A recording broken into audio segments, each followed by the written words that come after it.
नमस्कार दोस्तों, स्वागत है आपका आरपीएस न्यूज़ के एक और नई वीडियो में। आइए देखते हैं आज की 25 महत्वपूर्ण बड़ी खबरों को। वीडियो में आगे बढ़ने से पहले अगर आपने हमारे चैनल को सब्सक्राइब नहीं किया है तो हमारे चैनल को सब्सक्राइब करके बेल आइकन को ऑन कर लीजिए। सोने और चांदी की कीमत में गिरावट जारी। चांदी के दाम 9,000 रुपये गिरे, जिससे 2,56,000 प्रति किलो हुई चांदी, जबकि 24 कैरेट सोने के दाम 2,950 रुपये गिरकर 1,60,250 प्रति 10 ग्राम पर पहुंचे। देश में लगातार चौथे महीने बढ़ी थोक महंगाई। फरवरी में बढ़कर हुई 2.13%, जबकि जनवरी में यह 1.55% थी।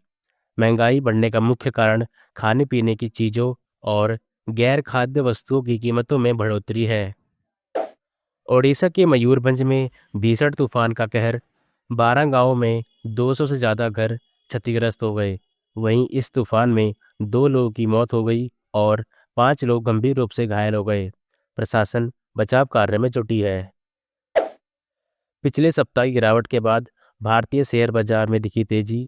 सेंसेक्स 938 अंक बढ़कर 75,502 पर, जबकि निफ्टी 50 257 अंक बढ़कर 23,408 पर पहुंच गया।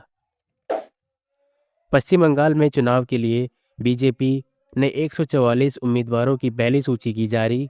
ममता बनर्जी को चुनौती देंगे शुभेंदु अधिकारी। पश्चिम एशिया में युद्ध के बीच भारत में खाद्य तेल के दाम बढ़े।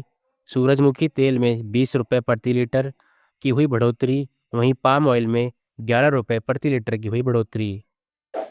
स्ट्रेट ऑफ हॉर्मुज से गुजरने के 2 दिन बाद गुजरात पहुंचा शिवालिक जहाज। इस जहाज में 40,000 मीट्रिक टन से अधिक एलपीजी है। देश में एलपीजी किल्लत को कम करने में मिलेगी मदद। यूपी और बिहार समेत देश के 18 राज्यों में तेज हवाओं, आंधी, बारिश और ओलावृष्टि का जारी हुआ अलर्ट। मौसम विभाग ने अरुणाचल प्रदेश, असम और मेघालय के लिए भारी बारिश का अलर्ट किया जारी। ओडिशा के कटक में एक सरकारी अस्पताल के आईसीयू में लगी भीषण आग, जिससे 10 मरीजों की मौत हो गई और 5 मरीजों की हालत बनी हुई है गंभीर। मुख्यमंत्री मोहन चरण मांझी ने मृतकों के परिवारों को 25 लाख रुपए देने की घोषणा की है। भारतीय अंतरिक्ष अनुसंधान संगठन इसरो ने तमिलनाडु में अपने उन्नत CE-20 क्रायोजेनिक इंजन का सफल परीक्षण किया। इस सफलता से भविष्य के गगनयान जैसे मिशनों के लिए LVM-3 रॉकेट की पेलोड क्षमता बढ़ेगी। इसराइल, अमेरिका और ईरान युद्ध के बीच इसराइल की वायुसेना ने ईरान के स्पेस रिसर्च सेंटर को किया नष्ट। दिल्ली सरकार ने स्वास्थ्य सेवाओं को बेहतर बनाने के लिए GTB अस्पताल, दिल्ली स्टेट कैंसर इंस्टीट्यूट और राजीव गांधी सुपर स्पेशलिटी अस्पताल के विलय का फैसला लिया है। मुख्यमंत्री रेखा गुप्ता ने कहा, इससे संसाधनों का बेहतर उपयोग होगा और मरीजों को एम्स की तर्ज पर विश्व स्तरीय इलाज मिलेगा। पंजाब के अमृतसर में पुलिस ने सीमा पार से संचालित हथियार और नशा तस्करी का पर्दाफाश कर 6 आरोपियों को किया गिरफ्तार। पुलिस ने उनके पास से 6 पिस्तौल, 60 कारतूस और 3.5 किलोग्राम हेरोइन की बरामद। सरकार ने एलपीजी सप्लाई को लेकर दिया जरूरी अपडेट। सरकार के अनुसार देश में दैनिक आधार पर बुकिंग में कमी आई है। 13 मार्च को 88.8 लाख के मुकाबले 14 मार्च को 70 लाख बुकिंग हुई। हालांकि ऑनलाइन बुकिंग में बढ़ोतरी 84% से बढ़कर 87% हुई।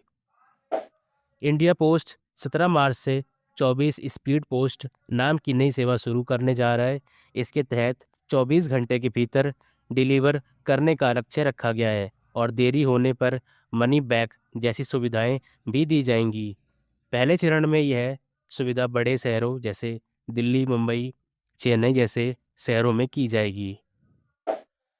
दिल्ली हाईकोर्ट ने शराब नीति केस में पूर्व मुख्यमंत्री अरविंद केजरीवाल, पूर्व उप मुख्यमंत्री मनीष सिसोदिया और 21 अन्य को सीबीआई की अपील पर 5 अप्रैल तक का दिया समय। बिहार की 5 राज्यसभा सीटों के लिए हुए चुनाव में एनडीए ने क्लीन स्वीप करते हुए सभी सीटों पर जीत दर्ज की। वहीं मुख्यमंत्री नीतीश कुमार राज्यसभा पहुंचने में रहे सफल। पंजाब में निवेश करें, सरकार पूरा सहयोग और रियायतें देगी। साथ ही निवेश से औद्योगिक विकास तेज होगा और युवाओं के लिए रोजगार के लिए नए अवसर बनेंगे। प्रगतिशील पंजाब निवेशक सम्मेलन में बोले सीएम भगवंत मान। छत्तीसगढ़ के बिलासपुर में फ्रिज फटने से घर में लगी आग की चपेट में आने से एक महिला की हुई मौत।